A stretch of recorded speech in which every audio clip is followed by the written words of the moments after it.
मौनी अमावस्या की कथा के अनुसार कांचीपुरी में एक ब्राह्मण रहता था। उसका नाम देवस्वामी तथा उसकी पत्नी का नाम धनवती था। उनके 7 पुत्र तथा एक पुत्री थी। पुत्री का नाम गुणवती था। देवस्वामी ने 7 पुत्रों का विवाह करने के पश्चात अपनी पुत्री के विवाह के लिए योग्य वर की तलाश हेतु अपने बड़े लड़के को बाहर देश भेजा। इधर देवस्वामी ने अपनी पुत्री गुणवती की कुंडली एक ज्योतिषी को दिखाई।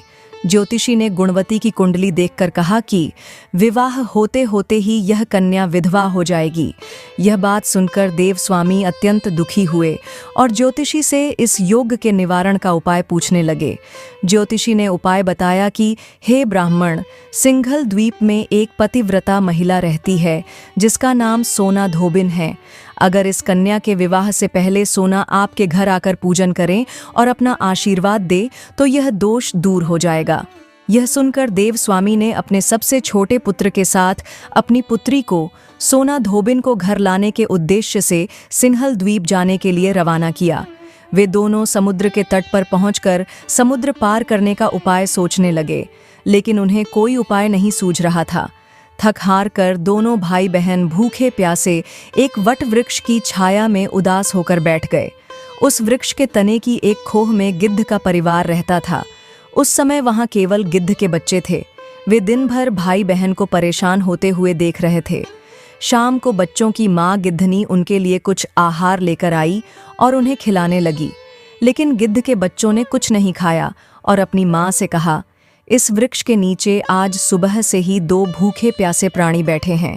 इस प्रकार उन गिद्ध बच्चों ने अपनी माता को दोनों भाई बहन की सब कहानी सुनाई और कहा, जब तक वे नहीं खाएंगे हम भी नहीं खाएंगे।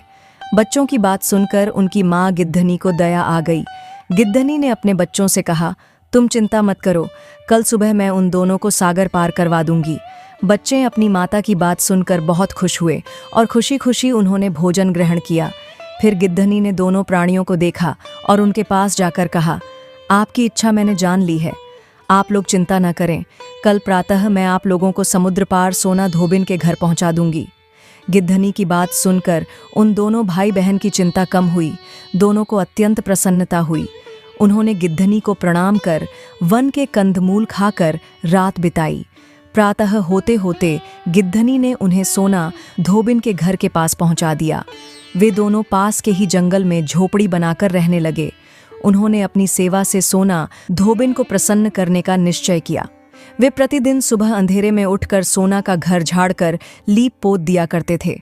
सोना को हर रोज इतने ढंग से अपना घर लिपा पुता एवं साफ सुथरा देखकर आश्चर्य होता था। एक दिन उसने अपनी बहुओं से इस बारे में पूछा तो उसकी बहुओं ने लालच से कहा कि हम लोगों के अलावा और कौन यह काम करने हमारे घर में आएगा।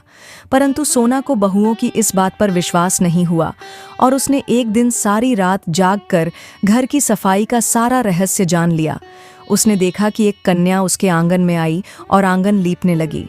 सोना धोबिन गुणवती के पास आई और उससे पूछने लगी कि तुम कौन हो और क्यों हर सुबह मेरे आंगन को लीप चली जाती हो। तब गुणवती ने अपना सारा हाल कह सुनाया। यह जानकर उसे बड़ा दुख हुआ कि उसके घर की सफाई एक ब्राह्मण कन्या और उसका भाई करता है। उनसे इस तरह सेवा करने का कारण पूछने पर भाई ने सोना को सारी बात बताई, जिसे सुनकर सोना ने कहा, आज से तुम लोग यह काम करना छोड़ दो। मैं तुम लोगों की सेवा से प्रसन्न और विवश हूँ। अब तुम्हारी सेवा किए बिना मुझे विश्राम नहीं मिल सकता।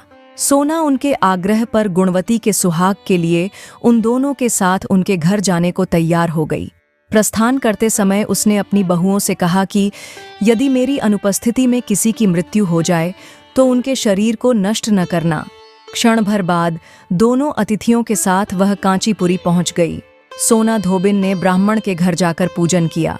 दूसरे दिन गुणवती का विवाह हुआ, लेकिन विधाता के विधान को कौन टाल सकता है। सप्तपदी होते होते गुणवती के पति की मृत्यु हो गई।